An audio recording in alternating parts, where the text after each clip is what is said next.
What's good, Wagering World? It's your boy, Five Star in Vegas, broadcasting live from beautiful Summerlin, Nevada, from my backyard. Yesterday was really janky. It was so janky. I said, man, I got to get on here on Saturday morning and give my people some plays. This is the Wagering World. It's us versus the machine. We're not going out like that on our first episode back. You can bet that. Let's jump right off into the past. It's complete transparency with me. I'm going to let you guys know exactly what happened, and we're going to review it, and we're going to learn from our, L's and get better. That's what we do right here on the Wagering World, because long term, we never lose. That's not what we do. I've been doing this for over 20 years, and my hit rate is unbelievable. Hey, you know how it goes. It even rains in California every now and then. It even rains in Summerlin, Nevada every now and then. So we're going to take the information that we learned from last night and make a profit with it today. Let's look at the Knicks and the Pacers game first. The Pacers were -7 at home. Knicks do get the cover. The Pacers survive, but can the Knicks keep up, man, with this pace? It's a war of attrition, like I've spoken about several times when it comes to this matchup. With the way that the Pacers play, it's just going to be really difficult to me for the Knicks as this just goes farther and farther. The longer the series goes, the better things are looking for the Pacers. The reserves and the role players for Indy did not play to their usual standards. We had Nembhard and Toppin to go over 10.5. But this was their lowest point output in the whole playoffs. Those guys have went over in the last 10 games, both of them. And this game, they had no show. Nembhard ends up hitting the big three at the end of regulation to win the game, but he struggles from the field. He went 2 for 8 from the field. Toppin only shot 4 times. Just some real shadiness because Indiana runs a lot of plays for him with the reserves. He's the second option behind Siakam, but the big three for Indiana, who usually don't do this. The thing about the Pacers is they have a really well-balanced scoring output. Usually the Pacers have a very balanced scoring attack. So this game is the big three finally break out for them. Halliburton had 35. Siakam has 26, and Miles Turner chips in an important 21 points and 10 rebounds. The Knicks are wearing down. No OG Anunoby. I don't know what's his status for the next game. In the Villanova trio, Brunson, DiVincenzo, and Hart are also beginning to show fatigue. Brunson looked extremely tired. No lift on his jumper. He barely grazed the rim on the shot that he took in an attempt to tie the game up in the fourth quarter. DiVincenzo did all of his damage mostly in the first half. He did go crazy and have 7 3-pointers, but where was he in the fourth quarter? He had rubber legs, and Hart has to be tired. This guy hustles so hard. Had like 15 rebounds. He's hustling for every ball. I know that these guys are wearing out. Their bench is extremely limited. Tom Thibodeau doing what he always does, just really playing his guys too long, extending the minutes and really wearing them down. As you guys know, I got the Pacers on the series price. That's lovely. I'll talk about that when we get to the future. All right, let's go over to Minnesota. Just a clunker last night for Minneapolis, man. Super bad beat for us on one of the props. We had NAW, Nikhil Alexander-Walker, to go over 6.5 points for -105. But if you were patient, you got it at -5.5. You still won. Just some super jinky stuff. He hits a 3-pointer near the end of the first quarter. Refs go review it by halftime, end up taking away a point from him. So instead of him scoring the 7 points we need, he only gets 6 points. Really strange right there, because it looked like he was behind the line to me. Mike Conley, he goes 1 of 5 on 3-pointers. He was a no-show and goes under on his props. No T-Wolves player had over 20 points. I think the T-Wolves were smelling themselves and said that they were going to hit back. They didn't look like they came prepared at all this game. Like they got a little bit young and arrogant. Also, a personal play for me was I went over 1.5 3-pointers. It was super heavy juice on the -160 for Karl Anthony Towns. He went over that in the first half. Then I jumped in live and took it at -3.5 3-pointers at plus 105. The only thing he really scored were those 3-pointers. He had 4 3-pointers for 12 points. He scored another 2 points. He had 14 total, but just really lackluster performance by Denver. Jamal Murray shows up. He has 24 points. The fans are taunting him in the first half, kind of gets him going. His father's there from Canada. So just a good showing by Jamal Murray, by the Nuggets as a whole. They played lockdown defense. They won every quarter of this game. In the fourth quarter, it was tied 24-24, but by then they already had built leads up to 30 points. And now when they kind of cruised at the end, are the Nuggets back? I don't think so. I think the T-Wolves clap back in the very next game and come out looking like a completely different team. They just had a stinker, and I think that Jamal Murray is still hurt. He did not look well to me when I was watching the game. He still has a little limp. One that we did get home this morning was Napolitano. He was able to get the victory for us at plus 120 over Chun Shang. He lost the tiebreaker 7-6, and then he came back and mowed the young 19-year-old. The Italian, really strong performance in front of his home crowd, as I expected, as he wins the second set 6-1, and he wins the decider 6-love. So we were able to cash that. All right, let's jump in the Tesla truck, man. Let's go on and take a ride out to the present. All right, we're going to start today. Got a nice lineup, NBA playoffs, daytime games. I'm going to start over in Dallas. Shout out to my sister Tanisha out there in Plano. Shout out to my partner Poncho, also out there in the Dallas area forever. He's been out there coaching AAU ball with Dez Bryant. The line is telling me to take the Thunder. I'm leaning Thunder on this one simply for the fact that the Thunder 7-3 in the last 10 matches between these two teams. Now, OKC is a really, really good road team. They were 26-17 on the road this year. They've had a lot of success playing in Dallas as well. The Mavericks aren't one of the stronger home teams in the NBA. They only have a win-loss of 27-17 at home. Lost to the Clippers at home last series. A lot of great teaching points, I think, from the last game for OKC for Mark Daigneault and his young team. I think that they clap back and that they show people why they're the number one seed in the West. I just don't trust Dallas. I'm hearing word that Luka might not play, so that injury is really bothering him. Maybe he surgery it all in game 2 to get that victory, because he looked good in game 2, but obviously took a shot or something to neutralize the pain, and now it's popped back up on. Kyrie Irving did not have a good shooting performance last game. I expect him to bounce back at home. But give me the Thunder plus 125, ring the bell. I think that the Thunder bounce back, and I think that they still home court advantage back right here in game 3. So we'll be looking at that one. I will be on the Thunder plus 125, ring the bell. All right, let's go out to the Midwest, to Cleveland. Got the Celtics going to the Cavaliers. The Cavaliers are catching a surprising plus 7.5 at home. I think the Cavs built a lot of momentum winning game 2. Excellent performance by Donovan Mitchell.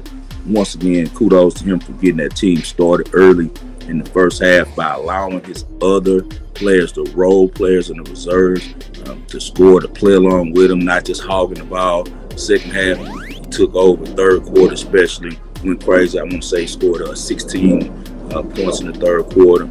He's just a really good player. He has no fear when it comes to the Celtics. Cavs have beaten Boston in Cleveland the last 4 times that the Celtics have traveled to their arena. I think that the Cavs can get this done. I think that the Celtics are a little bit overrated. They're a front-running team. If you can get the Celtics into a close battle and win that first half on them, or win the first quarter and then keep it close for the half, you have a really good chance. They're one of those teams that if they don't have the lead, they don't run good offense at the end of the game. You start to see the weaknesses in their young coach. He's not a good X and O guy. They have a system that they run, and a lot of times it overwhelms people with the threes. But if they're not hitting their threes and you're able to put a little pressure on them, they tend to crack. So today, call me crazy. I'm on the Cavs plus 7.5. Ring the alarm, and I'm also going to put half a unit on the Cavs money line at plus 400. Ring the alarm. All right, let's get to the gridiron. You guys know that I love football. It's my favorite thing to bet. College football, alternative leagues like Canadian Football League and United Football League, and also NFL games, especially standalone games like the Super Bowl, Sunday Night Football, and Monday Night Football. We got a huge matchup in UFL today. It's going to be the St. Louis Battlehawks. They're going to travel to Birmingham to meet USFL reigning back-to-back champion Birmingham Stallions. This one's going to be really good. It's probably a precursor to the title game that we're going to see in about a month or so. I think that these two teams are the best teams in the league. St. Louis is 5-1. They're a 64-yard field goal away from being undefeated. Birmingham has not lost at all. Skip Holtz seems to be on a mission. They got a good coaching staff over there at St. Louis, all NFL guys who used to play or either have been coordinators before. And Skip Holtz over at Birmingham, he's the best coach right now in that league. He was also the best coach at USFL. I love what they do. When they get around the goal line, they run an offense that we used to run back in high school, the Ouachita High School in Monroe, Louisiana, and that's the T. And I see a lot of influence from District 2 5A football, Northeastern football, when I see Skip Holtz call his plays, especially down by the goal line with that package. They run a play that I used to run as a quarterback so many times, the 25 ISO, the 44 ISO out of it, the 27 swab, the 46 swab, and then they make those passes as well. You can go 44 ISO pass, hit the running back in the flat, or hit the tight end on the corner route, and then also you can go 46 swab pass, 27 swab pass, and run the same routes, concentrating on attacking the flats. But then you could bootleg it and do an F keep, a 27 F keep, 46 F keep. So he has that full package going, and I love to see that when he went to Louisiana Tech, he went and watched a lot of high school football, obviously, from that region, and when he used it to be successful in the USFL and in college football. This one is a battle of quarterbacks. AJ McCarron is really good. He lights up the board, veteran from Alabama. Then you got Adrian Martinez. He traveled around a little bit. He started at Nebraska and ended up at Kansas State. Adrian Martinez leads the whole league in rushing, and it's because when he breaks containment, he is so fast compared to these guys that he's playing. I think that he's the difference in this game. I think that his feet get it done for us as well as his arm. We're not going to lay the points because this is a real tight one. The St. Louis can score, but we will definitely be taking the Birmingham Stallions minus 180 money line. So ring the bell on that one. All right, it's time to jump in a rocket ship and take a ride to the future. You guys know that I have in my back pocket, I posted, it was some skeletons dancing around because that ticket seemed like it was dead, but it does have life now. I have the Pacers at plus 215. I have them at plus 275, at plus 360, and I also have them plus 1.5 games at plus 110. I'm really good right now, actually, after they were able to pull that one out. I believe that the Knicks were throwing a knockout blow yesterday at the Pacers. They wanted to finish that one. They want to get it over with. They know if they're up 3-0, they can cruise the rest of the way and they can just get one game and kind of heal up. They need to get some rest. That team is really tired. That team has been pushed to the limit physically and mentally in these playoffs. Once again, that short bench and Tom Thibodeau's methods of coaching is tearing that team down. Man, the Pacers are in a good spot. You got Halliburton. He was limping at the press conference. Bad ankle, sore tailbone, but that's typical. Once again, they're a deep team. A lot of players on that team that's going to push that pace. I think that you got to allow McConnell, Halliburton, Nembhard to continue to push that pace. Pascal Siakam, I expect a bounce back game from Obi Toppin next game. I really think the Pacers are going to wear the Knicks down. I think the Pacers are going to still win the series. They got to get game 4, of course, before if they go back to New York 2-2 with all the injuries that the Knicks are dealing with, we're going to be in a great spot to hedge. If the Pacers win game 4, I'll be taking the Knicks on the other side for my hedge, and then I could just sit back and wait on a profit. So hope you guys took the Pacers with me. All right, it's time for the people segment. It's time for today's ball and parlay. We're going to take it to the diamond today, man. We're going to ride with the hot Philadelphia Phillies. They have Tawan Walker on the mound today. He struggles somewhat. He has a really high ERA, 6.39, but he's had so much run support. He gets 8 runs in run support every time he's taken the mound this year. But he does pitch well in Miami. In fact, he has a 4-1 record and starts in Miami and only a 3.1 ERA. I think that the Phillies continue to stay hot. They average 7.7 runs a game over their last 6 games. The Marlins have not announced their pitcher. They're just an organization that's really going through it this year. They're struggling. They have a lot of big names over there, but they're not producing on the field. I still don't know what happened with Derek Jeter, but it seems like ever since Derek Jeter left that organization, it's been downhill since. I don't think that they could score enough runs to keep up with the mighty Phillies. The mighty Phillies. The Phillies are on a mission. They have the best record in the majors at 27-12. I think that they're really hungry to get back to the World Series after losing to my Houston Astros. Winning is contagious. Every day the Phillies are coming out to win. We get them at a nice number with a good pitcher on the mound. We're going with the Phillies at -130. And also I'm going to throw in for a bonus for you guys. My girl Sophia Keenan at -190 against a young girl that I bet some in the 250 range, and that's Shramkova. She's a good player, but she's nowhere on the level of Keenan when Keenan's playing right. Keenan has found her confidence back. Her dad's back sitting in the stands. He's back with his hands on her career. She had left him for a little while, but now he's back. And when he's back, she's going to keep a steady mind, the right approach to the game. She's a really good player. She's a former Grand Slam champion. I've won a lot of money with Sonia Keenan. I think that she handles Shramkova. Give me Sophia Keenan at -190. She's hot. She's coming off an upset of Ons Jabeur and by beating the local Bronzetti after coming down from being down 4-1 in the first set. I think she continues to play good tennis. So we're on Sonia Keenan. All right, guys, I appreciate you for tuning in to the Wagering World. As I said, we got to get back today. You know how I roll, man. It's us versus the machine. If I lose, we lose, and I'm not going for that. We're going to always come out on top. I appreciate you for spending your Saturday morning with me. We got a great slate of games today. Enjoy the games. And as always, this show is dedicated to the greatest Houston sports fan that I know. That's my father, John H. Lindsay.